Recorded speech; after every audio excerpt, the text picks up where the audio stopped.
Hi, future therapists. Today we are going to be discussing cultural concepts of distress, and we're going to discuss how this might come up in therapy with our clients and how we might be able to apply our knowledge of cultural concepts of distress to give our clients a more enhanced and beneficial therapeutic experience. To start off, we have some definitions. So, first of all, cultural concepts of distress can be defined as the ways that cultural groups experience, understand, and communicate suffering, behavioral problems, or troubling thoughts and emotions. And under this umbrella term, it also includes cultural idioms of distress, which relate to the local language used to capture the everyday concern or more significant suffering. An example of this might be somatization. And it also includes cultural syndromes and categories of distress, as well as cultural explanations for causes of one's presenting issue. Continuing definitions. Culture-bound syndromes can be defined as specific psychological or behavioral patterns recognized within a specific cultural context. In the DSM-5, this is now referred to as cultural syndromes. These can include unique expressions of psychological distress linked to one's cultural values, beliefs, and practices. Cultural explanation of distress is defined as a culture's perception of the origin or causes of illness, distress, or symptoms. Some examples of cultural concepts of distress starts with nervios. This is a nerves-related condition and starts with a persistent idea that is stuck to one's mind and accumulates. This can eventually lead to madness if severe enough. This idiom is commonly used in Latin America. Another commonly idiom used in Latin America includes susto. This illness is attributed to a terrifying event that causes the soul to leave the body and leads to unhappiness and illness and difficulties in performing key social functions. The third idiom, commonly used in South Asia, is koro. This is an intense belief that one's genitals are shrinking into the body and will disappear. Brain fog is defined as distress from thinking too much and includes headaches and experiences of a worm crawling in the head.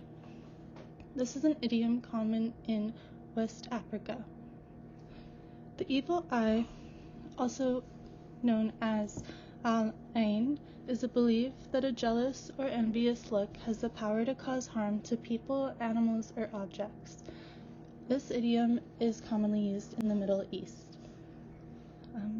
Daijin Kyofusho is a fear of offending others via social interactions, and this idiom is commonly used in Japan. Shinbyong refers to a cultural syndrome in Korea. Shin means God, and Byung means illness. Shinbyong refers to a self-loss and is characterized by physical and psychological symptoms like a loss of appetite, hallucinations, general weakness and malaise, dizziness, and intense spiritual experiences. It is the process of being chosen by a deity to become a mudang, a female shaman. Hwambyong is an illness that involves suppressed anger, and the term translates to illness of fire or anger. Symptoms include chest discomfort, a feeling of choking, an urge to leave a room, a feeling that something hot is coming from the abdomen, and insomnia. It's thought to be caused by a building of anger in response to unjust circumstances. Zar involves a belief in spiritual possession and is common in North African and Middle Eastern cultures. Zar can cause dissociative episodes such as laughing, shouting, singing, weeping, or hitting the head against a hard surface. People with Zar may also become more apathetic or withdrawn, or may not be able to perform daily tasks. So now that we have looked at a few examples of cultural concept of distress and we have a better understanding of the general concept, it's also important to understand why having an awareness of cultural concepts of distress is important. There are many reasons, and a few that we wanted to highlight here are: number one, having awareness of different cultural variations of distress allows us to avoid over pathologizing and misdiagnosing our clients.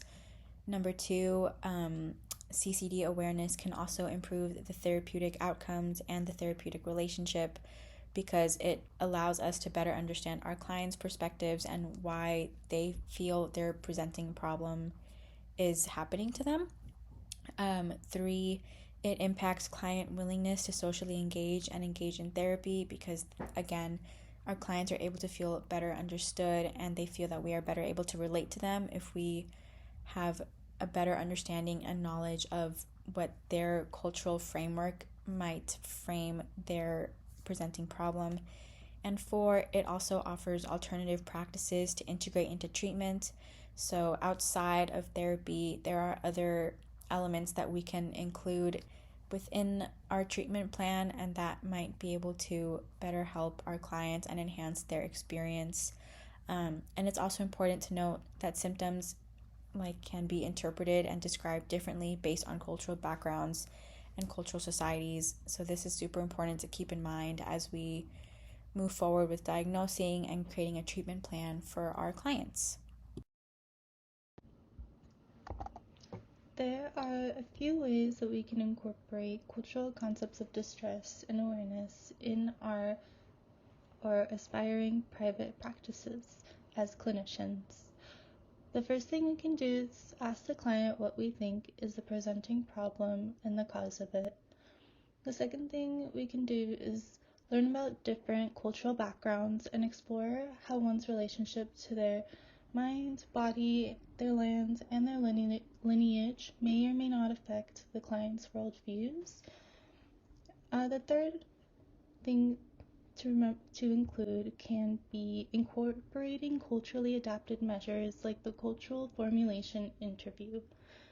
This CFI focuses on the individual's life context and can help to normalize and not pathologize a client's experience and get to know them better. The fourth thing we can do as clinicians or aspiring clinicians is being willing to work with members of the client's community or culture which can expand to include our relationship to the land and our ancestors. For example, we can reach out to religious leaders or curanderos or curanderas. So here are a few helpful tips to sort of help identify what cultural concepts of distress might look like in different settings. It is important to note that CCDs can present as a DSM-5 diagnosis, but what makes them stand apart from that is that the client won't perceive it that way. They might have their own explanation for what is going on with them. Number two, CCDs can also manifest as somatic symptoms more than psychological symptoms. For many cultures, there is this emphasis on somatic symptoms over psychological symptoms, and so that might present itself as well. And it's important to understand that like I said, for different cultures, there's a mind and body connection emphasis. And so it's important to take that into consideration when diagnosing clients. And third, as I mentioned, clients might have a different explanation for causes of their presenting problem as well as how to relieve the symptoms that they are facing. So these are a couple of things to keep in mind in terms of what a cultural concept of distress might look like for each client. But it's also important to remember that it does vary and it can be different for each client depending on their cultural background, their worldviews, and the way that they perceive their problem. So next we have an example in the form of a vignette of a client who might come in with a cultural concept of distress, as well as some questions to reflect on after. So a Latina client comes to see you after being in a traumatic car accident. She shares that she has been experiencing intense nightmares, has difficulty breathing, feels easily startled, has constant headaches and stomach aches, and often feels nauseous. It sounds like she might have symptoms of anxiety and PTSD, but when you bring this to her attention, she denies the diagnosis and instead says that she is feeling asustada after the car accident. So as we mentioned previously, an example of a cultural concept of distress for Latino cultures is susto. So keeping that in mind, we can now look at the questions to reflect on. Number one being, how might you conceptualize and or treat the presenting problem? Number two, who can you look to as additional resources to integrate into treatment? And number three, how might you determine what other resources are available to treat your client? A couple of book recommendations we wanted to leave with you today includes What My Bones Know, a memoir of healing from complex trauma, written by Stephanie Fu. The second book is called The Lines in Our Bones, An Earth-Based Pathways to Ancestral Stewardship and Belonging in Diaspora.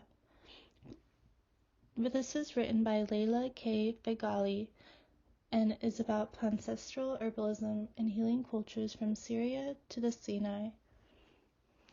We have the power to pathologize, and we have the power to normalize as practicing and aspiring clinicians. One takeaway we wanted to leave with you was, how can we learn more about pre-colonial and post-colonial cultural identities? Thank you.